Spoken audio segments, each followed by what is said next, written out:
Welcome to Game of the Day, where I randomize a date and play a game that came out on the same day. Today we're starting with 1998 for the year and April 20th for the date. Surprisingly, there were no games released on this date, but the two closest games were Doraemon Kart and You Don't Know Jack Kid Rush, which both released on April 19th. After letting a 50-50 decide which one I'd play, Fate ended up choosing You Don't Know Jack Kid Rush for today's game.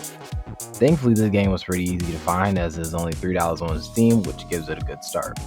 When I booted up the game, I was greeted by a player screen and an annoyed voice who got increasingly frustrated the longer I took to pick before it eventually got so mad it ended up saying, "What is going on? This is driving me crazy. Whatever, I'm pulling 3 people."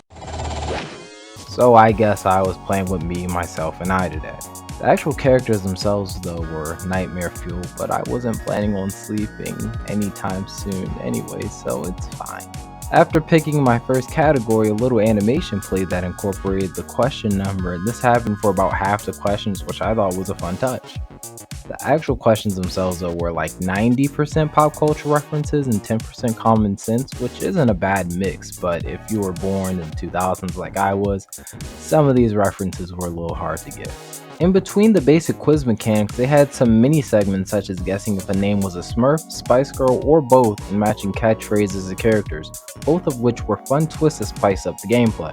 In the end, the game show only consisted of 10 questions, so afterwards they showed the winners and had some sketches play in the background as the credits rolled.